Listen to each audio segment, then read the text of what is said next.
I need you to be completely honest with yourself right now. Have you ever sat in a room, wearing your best clothes, smiling, doing everything exactly right, but feeling an absolutely crushing weight in the pit of your stomach? Because deep down you knew you were not there to be chosen. You were just a placeholder. You were just making up the numbers. You sit there, letting people look right through you, and you force yourself to play along, shrinking yourself just to be polite. And when the inevitable rejection finally comes, it does not just bruise your ego. It shatters you. You lay awake in the dark, feeling an overwhelming sense of despair, completely exhausted, asking yourself, why am I never enough? Why is it always a no? Why is the universe constantly testing my patience until I break? If you are watching this with a heavy heart, if you feel humiliated because a door just violently slammed in your face, I need you to listen to me very closely. I need you to stop mourning that lost opportunity. Because today, we are going to dive into the deep analytical psychology of why that agonizing rejection was not a failure. It was a rescue. It was your own unconscious mind pulling you out of a cage you were never meant to die in. Welcome to the channel.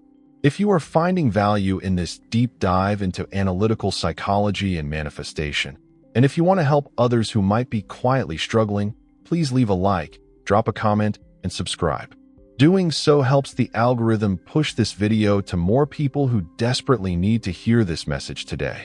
Recently, I found myself caught in a crushing cycle of rejection.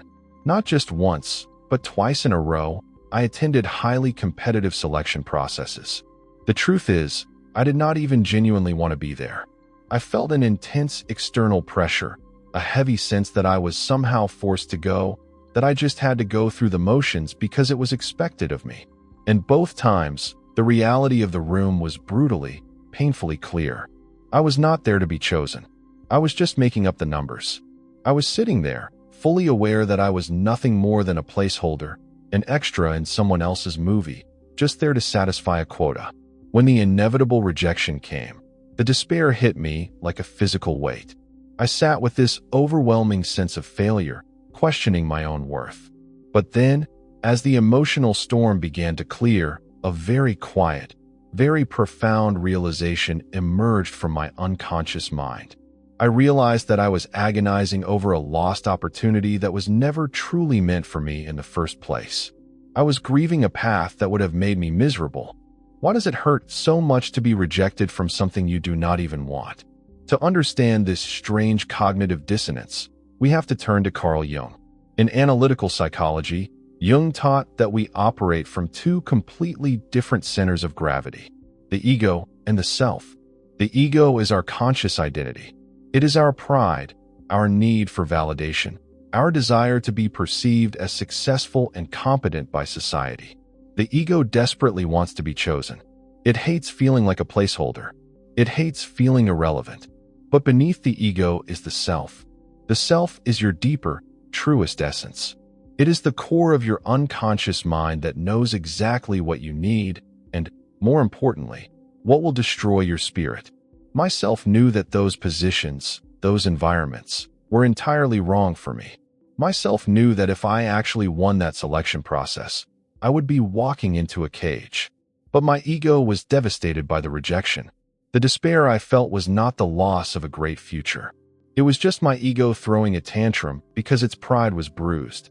Jung also wrote extensively about an archetype known as the Trickster.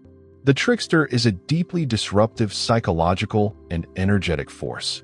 Its entire purpose is to destroy the rigid, artificial plans made by the ego.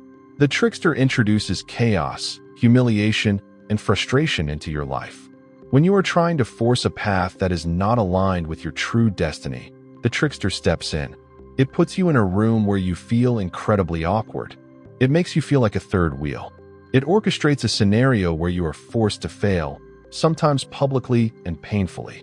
But the Trickster is not evil. It is a protective mechanism. It shatters the illusions of your ego to wake you up. The Trickster forces you into that uncomfortable chair, makes you feel the sting of not being chosen, precisely so you will finally look in the mirror and say, enough. This is not who I am. This is not where I belong. From a Jungian perspective, a blocked path is never just a failure. It is a highly orchestrated, energetic redirection. Where does this placeholder phenomenon actually happen? It is not just confined to sterile job interviews or corporate selection processes. It permeates every aspect of our lives. It happens in relationships, when you are invited on a date or kept around simply because the other person is terrified of being alone. It happens within friend groups, where you are invited to the table not because they genuinely value your voice, but because their ego requires a quiet audience. It happens in families, where you are expected to play a specific, silent role just to keep the peace and maintain the illusion of a perfect household. And of course, it happens in corporate meeting rooms, where managers invite you to interview just to fulfill an internal quota, to tick a legal box, or to create the illusion of a fair competition for a job that was already given to someone else. But who exactly is doing this, and why are they doing it? To understand this, we must return to the concept of the persona. The people and systems that put you in the position of a placeholder are entirely driven by their own fragile egos. They are terrified of the void. A corporation needs the illusion of fairness to protect its reputation. A friend needs a wingman to feel important. A toxic partner needs you there to absorb their emotional weight. Why do they do it? Because in that specific moment, they do not actually see you. They do not see your potential, your soul, or your true self. They only see a prop. They need a human placeholder to make their own artificial reality look complete. They use your energy to fuel their own persona. When you finally realize this, it is one of the most liberating moments of your entire life. You realize that their rejection or their decision to ignore you has absolutely nothing to do with your intrinsic worth. It has everything to do with their own hidden insecurities, their quotas, and their fears. You were not rejected because you were not good enough. You were rejected because you are a living, breathing human being, and they were only looking for a mannequin. Once you understand the game they are playing, you can simply refuse to take a seat at their table. How do we actually break free from this agonizing loop? How do we stop volunteering to be the placeholder in someone else's room? Society has conditioned us with a very toxic narrative about success and failure. We are told that success is purely a numbers game. We are told to never give up, to send out hundreds of applications, to attend every single interview, and to force our way through every closed door. We are told that if we just hustle hard enough, and if we test our patience long enough, eventually someone will say yes. But from a Jungian perspective, this blind repetition is not ambition. It is a trauma response. It is the ego desperately begging for external validation. The answer is not about trying harder. The answer is about radical withdrawal. You have to stop playing a game where the rules are designed for you to lose. The very first step to breaking this cycle is identifying the ego's desperation and reconnecting with the physical signals of your own body. Your unconscious mind does not speak to you in words. It speaks to you in somatic symptoms. Think back to that waiting room. Think about how your body felt before you even walked through the door. Your chest was probably tight. Your stomach felt heavy. You felt an overwhelming sense of exhaustion, dread, or anxiety. That was not just normal nervousness. That was your unconscious mind, your true self, screaming at you to turn around. But your ego overrode the system. The next time you feel that heavy, anxious pressure to apply for something, to show up somewhere, or to force a connection, I need you to stop and ask yourself a brutally honest question. Do I actually want this? Or do I just want to be chosen so I can finally feel good enough? If the answer is that you just want the validation, you are walking straight into a trap. You are handing your power over to the trickster. You are putting on a mask that does not fit, and your unconscious mind will inevitably sabotage it. To truly break free, you must deliberately starve your ego of this toxic cycle. You have to become comfortable with the void. In psychology, there is a concept known as liminal space. It is the space between what was and what is next. It is the waiting room of your life. Human beings are absolutely terrified of the void.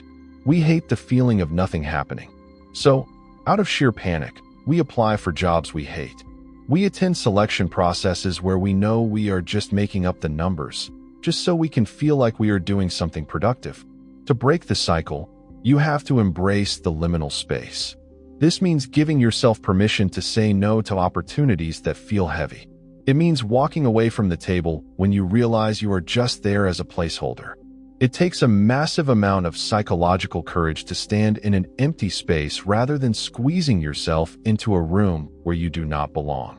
But that empty space, that terrifying void, is exactly where the magic of manifestation actually begins. You cannot attract a new reality if your hands are tightly gripping onto a reality that makes you miserable. This requires a profound shift in your daily practice. You must stop manifesting from a place of lacking and desperation. You must stop operating on the frequency of the beggar. The beggar stands outside the door, knocking frantically, hoping someone will take pity on them and let them in. They try to prove their worth to people who do not care. Instead of spending your energy begging the universe for a specific door to open, you need to anchor yourself entirely in the present moment. I want you to adopt a very specific frequency. I call it the frequency of the invited guest. Think about the psychology of an invited guest. An invited guest does not stress about whether they will be let inside. They do not rehearse a desperate speech to prove they deserve to be at the party. They simply walk up to the door, completely relaxed, knowing their name is already on the list. You do not chase. You do not force. You do not beg for a seat at the table. You simply exist in the absolute certainty that the right rooms are already preparing a seat specifically for you. When you catch your mind drifting into anxiety about the future, or when you feel the sting of past rejections creeping back in, you must pull your focus back. Let yourself daydream, but do it exclusively in the present tense. Visualize the profound, physical feeling of walking into a room where you are not just tolerated, but where you are instantly recognized and deeply valued. Imagine sitting in a chair where you do not have to fake a smile or pretend to be someone else. Feel the relief in your nervous system. Feel the deep calm of knowing you do not have to put on a persona or prove your worth to anyone. When you consistently embody this feeling in the present moment, your behavior naturally changes. You stop applying for things out of panic. You stop forcing yourself into uncomfortable situations just to appease society. You simply withdraw your energy from the places that do not serve you. And by pulling your energy back, you protect your conscious battery. You become an absolute magnet for the exact opportunities that align with your true self. Breaking free is not about fighting the rejection. It is about completely ignoring the wrong doors so you can finally step effortlessly through the right ones. I want to transition now into our guided practice. I am going to give you 4 psychologically grounded affirmations to help you process rejection, calm your nervous system, and realign with your true path. Use this section whenever you feel the heavy weight of failure, whenever you feel like your patience has completely run out. Listen to these words and allow your mind to drift into them. Feel the truth of them right now, in the present moment. Take a deep, slow breath in, and as you exhale, release the need to be chosen by spaces that are not meant for you. 1.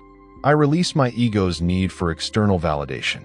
The rejection I experienced was not a measure of my worth, but a profound redirection toward my true path. I allow my pride to heal, knowing my core identity remains absolutely untouched and whole. 2. I am deeply grateful for the closed doors and the uncomfortable moments.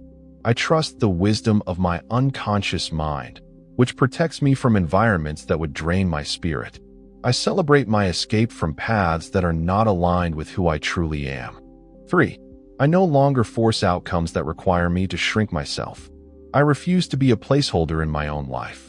I effortlessly attract opportunities where my presence is deeply valued, natural, and required.